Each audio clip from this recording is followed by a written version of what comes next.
Hello there. Hey, what's up, you guys? This is April with the For Richer or Horror podcast. Welcome back, or if you're new, hello. So, my last story, like the creepypasta that I did, was pretty well received. It's so far my best podcast episode, has most views. So I take that as a hint that a lot of people like it.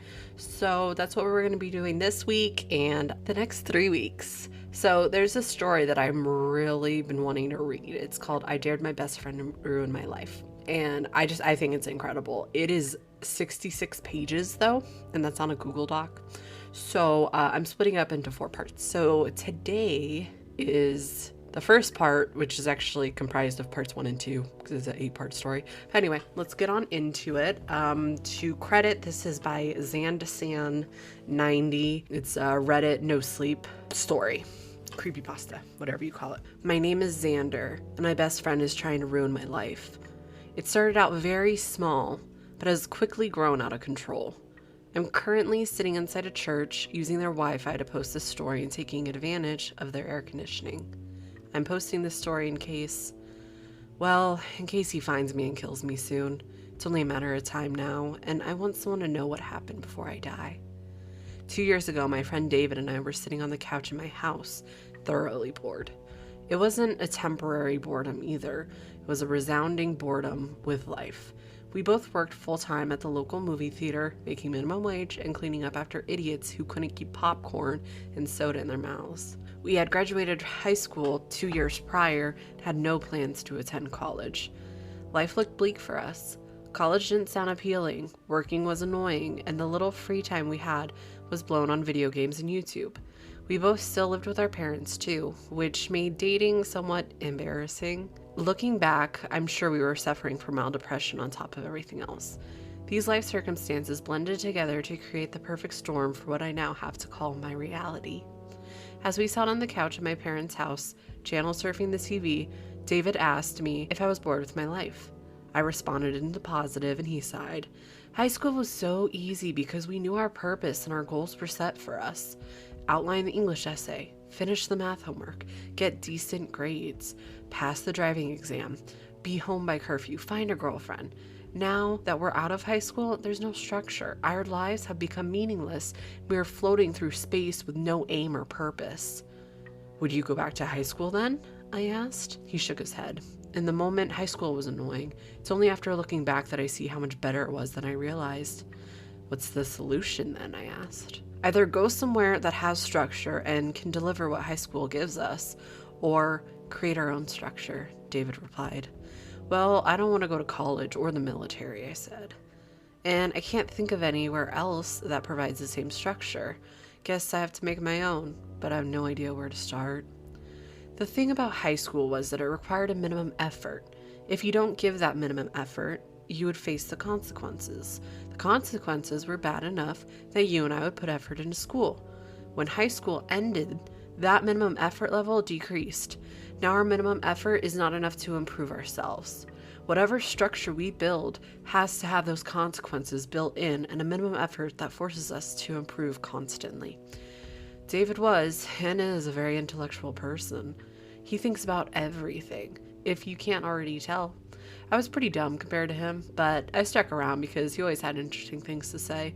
This conversation definitely counted as interesting. I won't bore you with the entire conversation that we had, but it lasted an hour where we discussed how to build structure into our lives. I want to emphasize here that boredom is dangerous.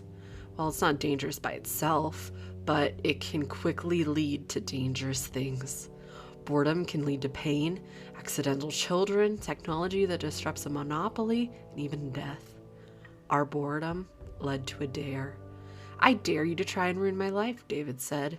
What does that mean? I asked. It's a way to build structure into my life. If I know that you're always trying to ruin my life and actively trying to make me fail, then I'm driven to fight back and act on initiative. But how could I ruin your life? I asked. You could ruin anyone's life if you gave it enough thought, planning, and action, David said with a smirk. I'm not going to give you any ideas. I just want you to try and ruin my life. I remember sitting back and thinking about what he meant. The first thoughts that came to mind were about tripping him occasionally or hiding his toothbrush every time I went to his house. My young mind didn't fully understand how serious David was being. His mind was running 3 tracks above mine, so I don't know what I was getting into when I said, "Okay, I'll try to ruin your life, but I dare you to try and ruin my life as well." He smiled with a newfound enthusiasm, and I smiled back.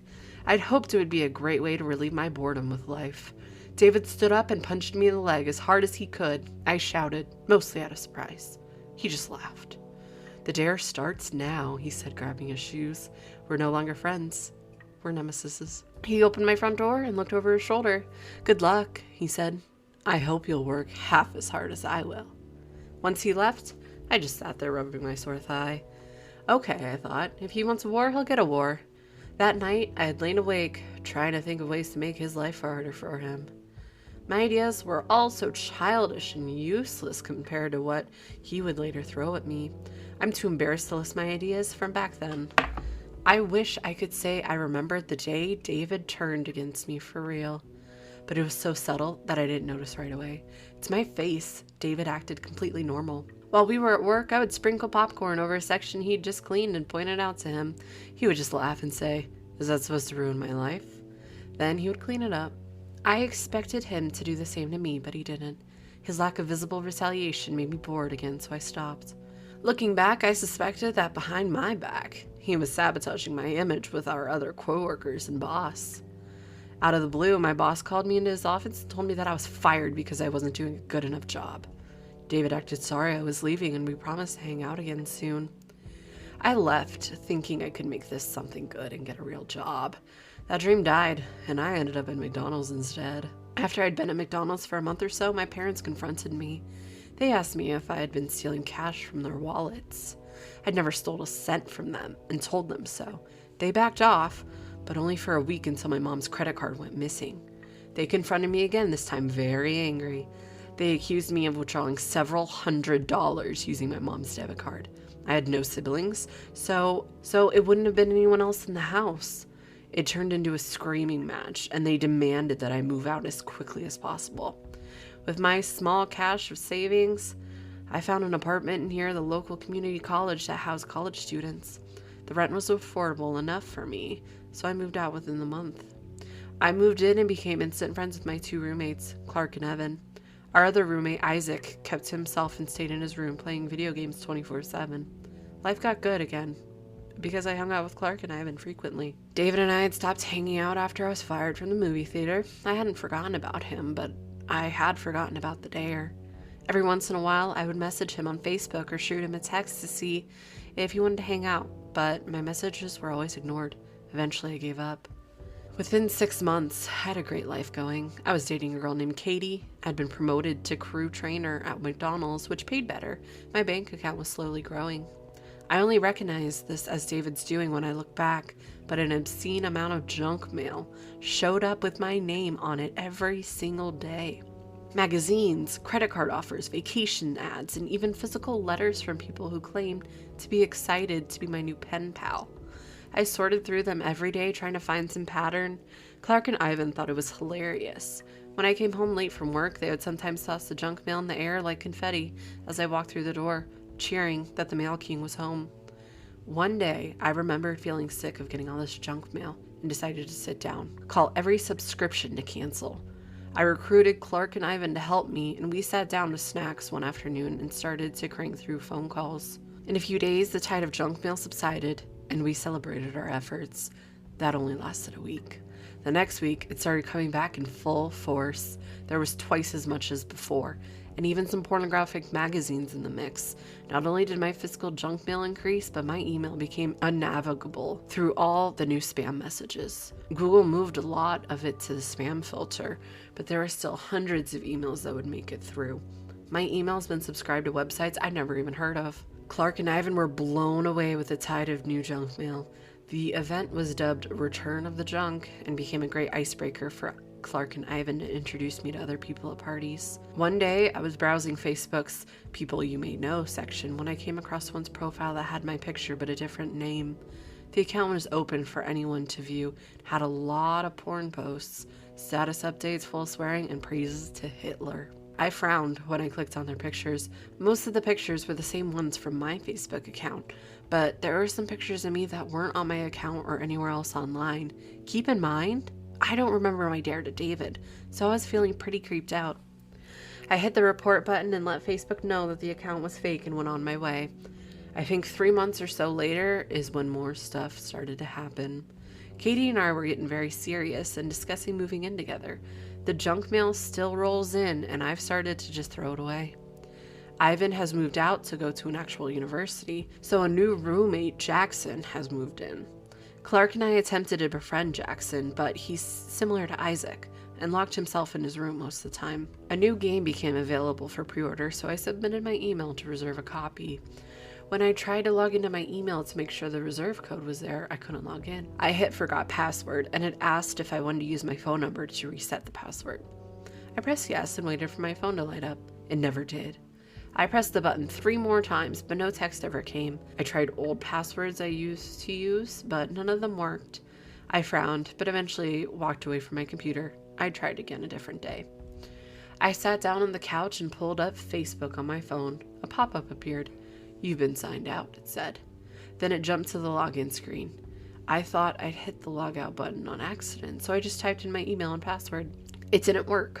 I tried again, but it still told me the password was incorrect. My phone buzzed in my hand. Katie was calling me. I answered it and immediately became concerned. She was sobbing. "Katie?" I said. "You coward," she spat. "You don't get to just Facebook me that shit. No, you have to talk to me and tell me with your voice." "Katie, what are you talking about?" I asked. "Don't play stupid, asshole. Say it." "Say what?" "You Facebooked me and say we are through, and then when I call you deny everything? What the hell are you trying to pull, Xander?" Katie hissed. "Katie, my Facebook got hacked. I was literally just trying to log in when you called. Are you at home? I'm coming over. We're not done. We're far from done, sweetheart." Took me some time to convince Katie that it hadn't been me, but she relented when I showed her that I couldn't log in. I googled how to get my Facebook account back and contacted their help center. Thankfully, they were able to get me back into my account. Lots of links to porn sites had been posted all over my page by whoever jacked my account, so I spent time deleting all of those. I also spent time answering family members who'd asked about the strange content I'd been posting. Awkward. Katie also found out through her feeds that my Twitter and Instagram had been hacked. The accounts were posting hundreds of crude messages and pictures. Those 2 sites took a little more effort, but eventually I regained control over those. Fixing my email took a couple of days, but I got access again. Not wanting to repeat the experience, I made my passwords into really strong strings of letters, numbers, and symbols. Each account had a different password. For anyone who had done this, you know how impossible it'd be to memorize your passwords. I wrote them down on a sheet of paper and put it in my desk drawer. I didn't intend to get hacked again. I'm telling you where I put the papers so you'll know how freaked out I was when Facebook signed me out again the next week.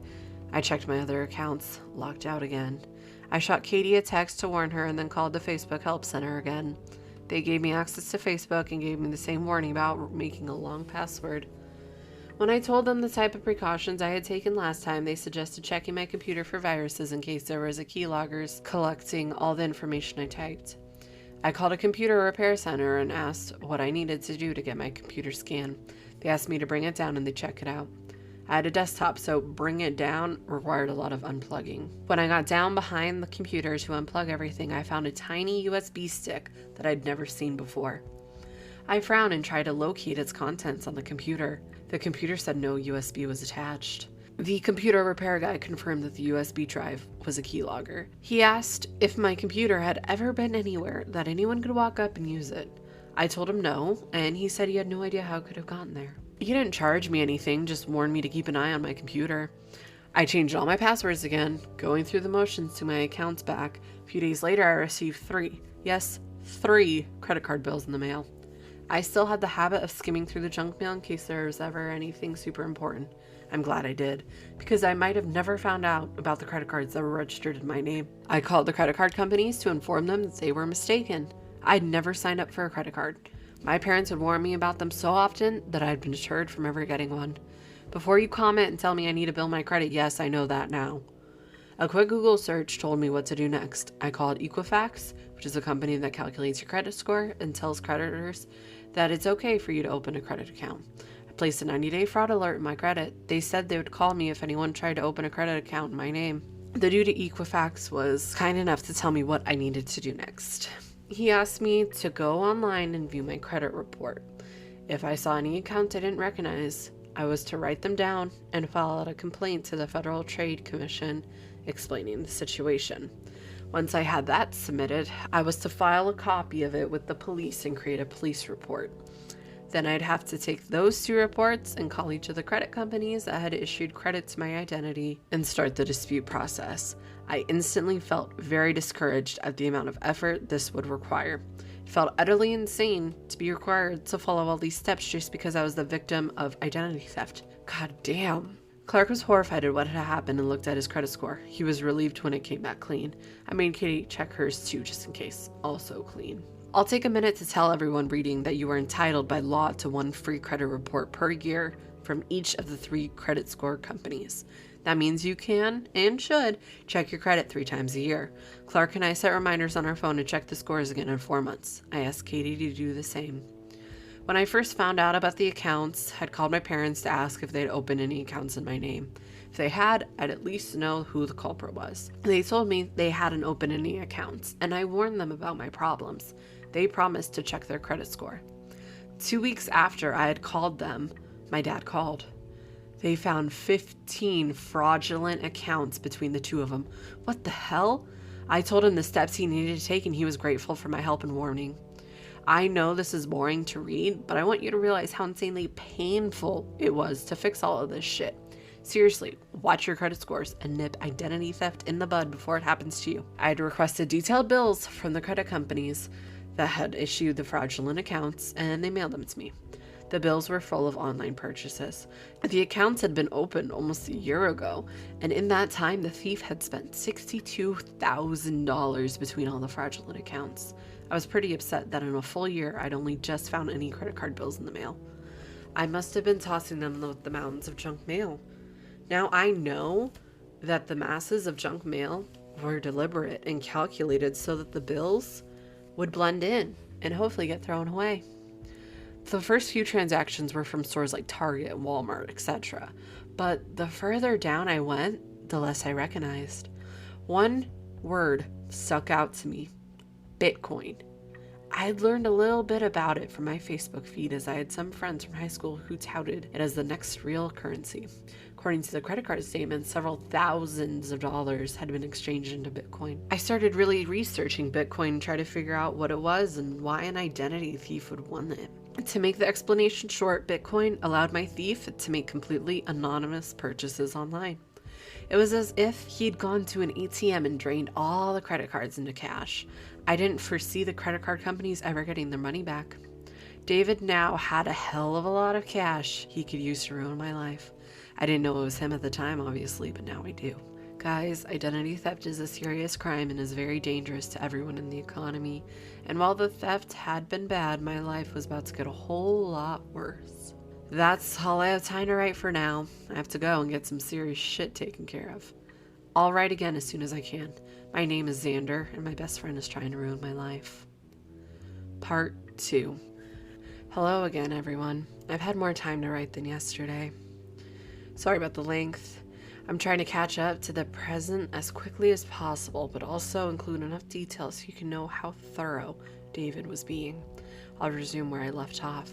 While I was trying to resolve the credit disputes with those companies, my car's windows were getting smashed. The first time, it was parked on the street in front of my apartment. I woke up one morning to find the driver's window smashed and my car raided.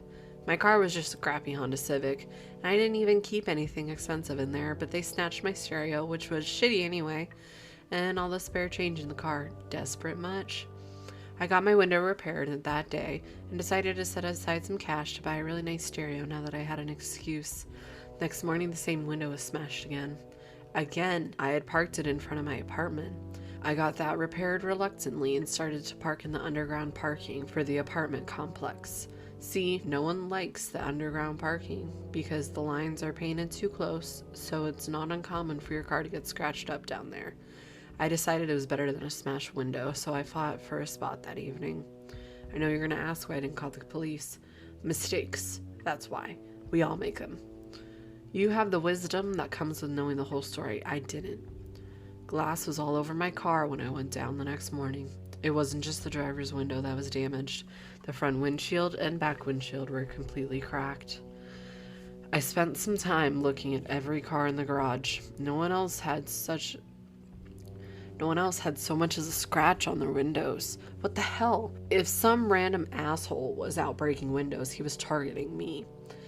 I noticed the note after I'd gotten to the car. It was a sticky note, folded up and slipped into the ignition keyhole. I opened it. You have to increase your minimum required effort, it said.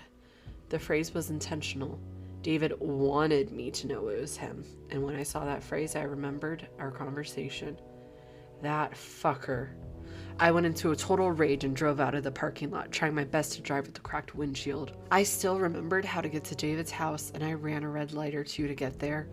Parking in front of his house, I slammed the door shut and marched to the front door. I held the doorbell for much longer than necessary. I tried to breathe and remain calm. David won't help me if I show up shouting and yelling. His mom answered after a few minutes. David's parents had held off on having a child until they were much older. As a result, David's mom was already 75, even though David was only 23. Hello? She said, opening the door. And then she saw who it was. Oh, Xander, how nice of you to come over. I haven't seen you in weeks. Yeah, it's been almost a year, I sighed. Mrs. K, is David home? No, sorry, dear. He's out working right now. Oh, okay. I'll go and catch him at the theater, I said, backpedaling towards my car. No, he doesn't work there anymore. He got fired? I asked. No, he quit. Not long after you did. He became a security guard somewhere. He never mentioned where. I'll call him then, I said.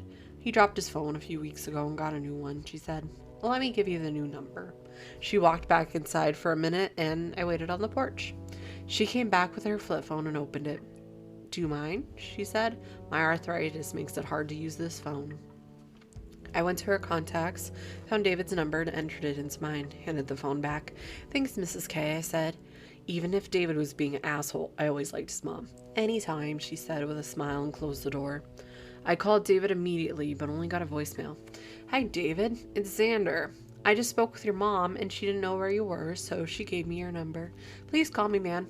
I think you know why, I said to his voicemail. I figured that being polite was the best way to get him to fix everything. In the middle of work that day, my phone buzzed. Hoping it was David, I stepped outside and answered. It was Clark. Xander, have you been home since you left? No. Why? We've been robbed. What? Someone broke in and stole a ton of stuff. Your computer's missing. Our TV is gone. All kinds of shit. Son of a bitch, I said. Did you call the police? Yes, they're on their way. Don't touch anything, okay? I suggested, remembering all the episodes of CSI that I'd binged on. We might be able to get fingerprints. I think I know who it is. Who? An ex-friend. I'll tell you when I get home. I'm leaving soon. I told my manager that my apartment had been broken into and he let me go home. I drove home with my still broken windshield, praying I didn't get pulled over. When I got to the apartment, the police were already there. I walked to the landing where a cop was interviewing Clark and another was looking through the apartment. The cop turned to face me. Are you one of the roommates? He asked. This is Xander, Clark said. My partner's looking through the apartment now. A tech is going to come out and test for prints. We're going to need you to take an inventory of everything that was stolen and bring it to the station once the tech is done. I have a suspect, I said. The cop raised his eyebrow. His name is David King. He used to be a really good friend of mine, but recently I've suspected that he's doing all kinds of shit to me. I think he's stolen my identity and my parents' identity, damaged my vehicle, and now broken into my house. Clark shot me a questioning look. Why do you think he's doing all this? Officer asked. I found this in my car's ignition this morning with the window smashed, I said, handing him the folded sticky note out of my pocket. He read it. Why do you think he wrote this? He asked. We had a conversation about a year ago where we were talking about the minimum requirements for success and how school made our lives easier because it had some consequences if we didn't make a minimum effort, I explained. It looked like the idea went right over the cop's head. We'll test this for prints too, was all he said, pulling an evidence bag from his belt and putting the note inside. Come down to the station with your inventory and be ready to make a formal statement about your friend. I agreed to do so. At that moment, the partner came outside with nothing to report. The tech arrived and started dusting. We waited patiently, eager to see what was missing. You really should lock your bedroom doors, partner said. 2 of your roommates' doors were locked, so I doubt anything was stolen from them. You should make sure they check their rooms for anything that's missing when they get home. We agreed to ask them, and the tech finished up and told us we'd know in a few days what prints he was able to find. The house seemed bare. Only the largest couch out of the 3 was left in the living room. The TV, which had been a 65-inch plasma, was gone. Food was missing from the pantry, and even the contents of the fridge were dumped on the floor. Silverware was scattered around the kitchen floor and counters. Where the hell is Isaac or Jackson? Clark yelled angrily. They're always home. We should call them, I said. I don't have their numbers, Clark replied. Well, neither do I said, walking to my bedroom. It was stripped bare of anything worthwhile. My computer, mouse, keyboard, computer chair, box of random knickknacks, bicycle were all missing. My dresser drawers were laying everywhere. My closet was clearly raided, and my bed covers had been tossed around the room. I heard bouts of loud cursing from Clark as he inspected his room. He took my goddamn Xbox, that son of a bitch!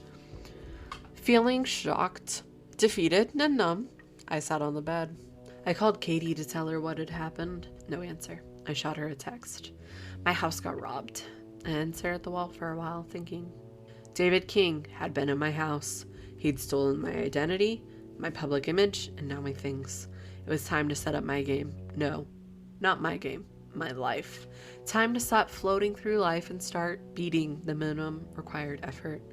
During the rest of the day, we learned a lot about plumbing. David had loosened every pipe he could find in the house. Clark made the discovery when our toilet unleashed a tsunami when he flushed. We spent hours cleaning that up. To fix all the pipes, we had to go out and buy tools because neither of us had any of that at the house. When my card was declined, Clark stepped in and paid. My declined card worried me. Clark and I went to the library and I tried to log into my online banking account. Locked out. Shit. I didn't even bother retrying my password. We raced to the bank before they closed and I breathlessly approached the teller. I need to freeze my account, I breathed. What's your account number? The teller, apparently named Chantel, asked. I told her my account number from memory. She opened it on her computer. Driver's license, please. I handed her my card. She typed my driver's license number into her computer to verify my identity, then handed it back to me. Looks like your account is at 0, she said. You can only freeze the account if there's money. I've been robbed, I shouted, feeling extremely angry now. You moved all your money to your debit card via our online app and then withdrew it all in cash from an ATM this afternoon. No, it wasn't me, I said. I've been hacked. If you'd like to report fraudulent transactions, I can fill that out for you right here. Yes, fine, do it, I said abruptly. Clark watched me with worry from a chair by the door. When did you start to notice the fraudulent activity? Today, but it could have started any time over the last year, I replied. She raised her eyebrows in a way she thought I couldn't see and started typing. After a few minutes, she looked up at me. Okay, I filled out the report and submitted it. You should hear back from our fraud department soon. What about the ATM cameras? I don't have access to those. You'll have to file a police report. Okay, I'll do that. And then Clark and I went back to the car and drove to the apartment. We would have gone to the police department right away, but the apartment was still flooding in places. We spent a few hours finding leaky pipes and tightening them. It took hours because we looked everything up before we did to be sure we were doing it right. Clark inspected the pipes under the kitchen sink while I sat at the table and started my inventory for the police. It was already 9 o'clock, so we were going to take it in the morning. Our local station wasn't open 24 hours a day. We had knocked on Jackson and Isaac's door, but got no answer. Either they weren't home or they were ignoring us. I'm really sorry about all the fraud going on, Clark said as he tightened a pipe. You said you think you know who it is? Who's David King? David used to be a friend about a year ago, I said. I told him about the dares and the conversation that led up to it. You dared each other to ruin each other's lives. And then he took it more than seriously? Clark asked, incredulous. Apparently, I sighed. So you're not going to hold up your end of the deal? Clark said, my end. He dared you first, man. You haven't even tried. Well, no, I guess not. Then let's think of something to really destroy his life. Clark pulled himself out from under the sink and washed the grease off his hands. Prison would do it, I suggested. If I can nail him for identity theft, that'll solve the problem. True, Clark said. But we need to show him that you aren't going to just lay down and take it. I have an idea. It's not going to ruin his life, but it'll make him realize you're going to fight back. Clark took me in his car to Home Depot. We bought 2 cans of black spray paint, and Clark paid in cash. Okay, where does this dumbass live? Clark asked when we were back in the car. Clark, his mom is great. I don't think I can spare her house, I replied. His mom? He laughed hysterically. Some guy that still knows his mom is terrorizing you? Okay, Jesus, I said. I gave him the address and he took off. We drove past the house to see if any lights were on. It was dark. Even the porch lights were off. We parked 3 blocks away from the house and started to walk in. What's the plan? I uttered. Spray thief on the front of the house. Clark whispered with a smile. That ought to get the neighbors talking. When we were next to the neighbor's house, we ducked behind a fence and surveyed the neighborhood. All was quiet. No movement, no noise, no people. We stayed low and silently dashed to the front of the house. I sprayed the F, Clark sprayed the T, and we worked towards each other. It barely took 3 seconds. We stepped back for half a second and examined our handiwork. The letters were 3 feet tall, easily visible from the road. Perfect. We turned and started to run towards the car. Then the door to the house opened. I glanced over my shoulder. David fucking King. Oh shit, I hissed. Clark heard me, and we sprinted full on towards the car. David tore down the sidewalk after us. Clark looked behind as well. Oh God, oh God, oh God, Clark chanted with every step. He actually looked worried. As we approached the car, Clark had a realization. Just keep going, he tried to whisper even though he was out of breath. I locked the door. It'll take too long to unlock, and he'll know my license plate. Clark didn't have the automatic locks. He had to use the key manually. I agreed with his logic and we ran past the car as if it were just another vehicle. I looked back and David was gaining on us. It was too dark to see his expression. Hell, I didn't even know if he recognized me. Split up, I cried, turning right into someone's front yard. Clark kept going straight. When I reached the white plastic fence that led along the back of their property, I glanced backwards. David had followed me and ignored Clark. I scrambled up the slippery fence and dropped onto the other side. I had landed in someone else's backyard. I started running towards their front yard. A motion detecting light on the wall went off, blinding me. I looked behind me again and watched David scale the fence in half a second. When the hell had he learned to do that? I rounded the corner of the house and smashed right into the patio table and chairs. The chairs clattered down and the table tipped over while my body folded around it. My heart was pounding as I untangled myself. That's when David grabbed the back of my neck and pushed me down, my face against the edge of the table. Alrighty, that's where we're gonna leave off. Those were parts 1 and 2 of I Dared My Best Friend to Ruin My Life.